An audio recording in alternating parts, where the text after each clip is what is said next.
the Marvel Cinematic Universe, a juggernaut that made Disney billions of dollars and gave people something to look for twice a year.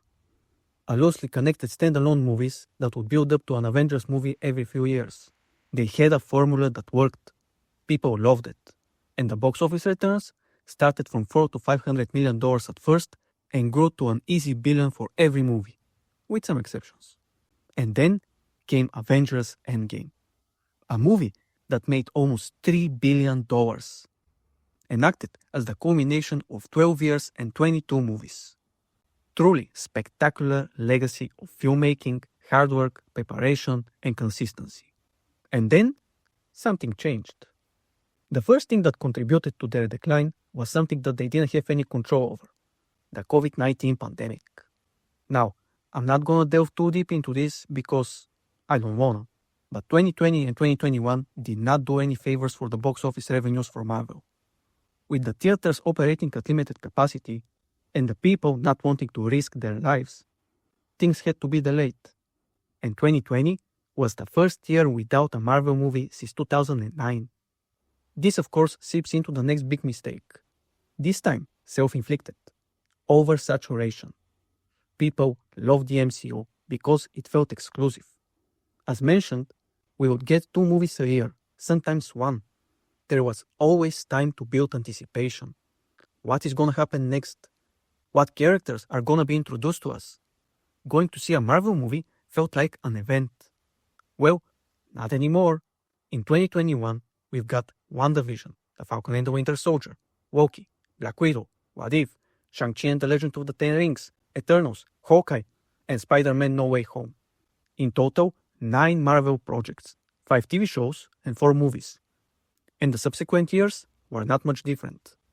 This brings us to their next mistake, not trying to evolve.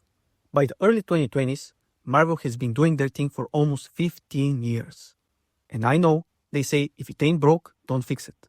But come on, you can't keep doing the same thing over and over again and expect that people will continue to flock to the big screen, especially when you double or triple the amount of projects. I mean, you can get away with it when the formula is still fresh and you only release 2 movies a year, but when you multiply those projects and you enter double digits of years doing the exact same thing, there are bound to be some repercussions. Now, don't get me wrong.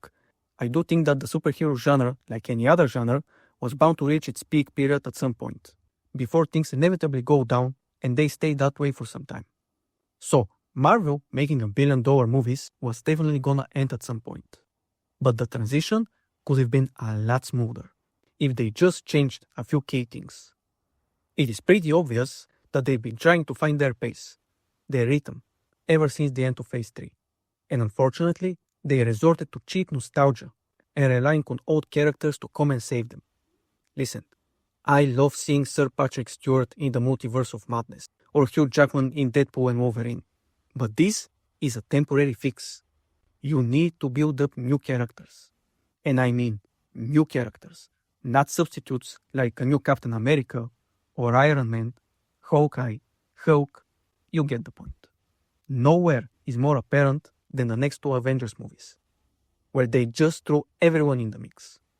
The last thing I believe they did wrong was trying to go bigger. Multiverse is a nice gimmick at first, but I think that it wears off pretty quickly. It does help you bring back some old characters, but as I said, the trade-off is not worth it. Once you introduce those types of mechanisms, instead of making the stakes go higher, it cheapens the impact of the story. It's hard for me to care that Tony Stark is dead, if I know that there are probably a billion others just like him out there in the multiverse. Also, some concepts are just too big for the average person to wrap their mind around. It somehow felt much more grander and important when we fought Loki in the first Avengers movies, and Tony Stark saved the day by almost sacrificing himself. Then the multiverse is collapsing and 1 trillion people are gone. I mean, okay, that's bad I guess. It also doesn't help that in their quest of trying to show us how big and important the multiverse is, they belittle what led to those events. They've literally used the Infinity Stones as paperweights in the Loki series. If you don't value and appreciate yourself, why should we? Let's see what they should have done and how they can still fix it. In my opinion, they should have gone the old Star Wars way. Simply end the franchise with Endgame. Or rather, put it on pause. As I've said, Endgame was the culmination of 22 movies and 12 years. It was massive. Imagine if they waited a few years, let's say 5. This would have given enough time to properly map the next 10 years of Marvel movies. Writing has been a massive issue, so giving writers breathing time could have led to a massive success. From what I can tell from online rumors and such, they might be trying to wipe their slate clean, destroy the multiverse, and then start a new one, hopefully this time with newer characters. I do hope they decide to go that route, because I don't see how else they'll be able to claw their way back to the surface. Focus on quality, not quantity. And again, end the 2 Avengers movies and then wait. Just wait a few years for the fans to start getting that feeling again. To start miss the Marvel Universe. Map out the story really good and start putting 2 new movies every year. You need to build back that trust you had with the fans. Look at Fantastic Four. Even people who usually hate on the MCU said they liked the movie, and it barely crossed $500 million in the box office. Which brings me to my next point. You need to keep the movies more budget friendly. You can't just throw $200-300 million around like it's nothing. When we factor in the marketing costs and the cut that movie theaters get, Fantastic Four needed to make between $500 and $600 million just to break even. It means that more than likely, it lost money for the studio. Lastly, because I want to be completely objective, I don't think that the MCU can climb back to making $1 billion movies, even if they implemented those kind of changes. Let's be honest, the superhero genre is not what it used to be. There's always gonna be an audience for it, don't get me wrong, but this is simply the natural cycle of a genre. Let's take westerns for example. They were extremely popular in the 50s and 60s, and then they gradually fell off. Does it mean that there aren't any western movies produced after that? Of course not. Some of the best westerns, in my opinion, are from the 90s. The Yellowstone franchise is also extremely popular right now. So there is a market, but it probably is never going to be the same. Alright, to reiterate, lower the budget for the movies to, let's say, 100 to 150 million. Focus on building new characters that are gonna be able to carry the next 10 years of the MCU. Don't rely on cheap nostalgia. Try to experiment.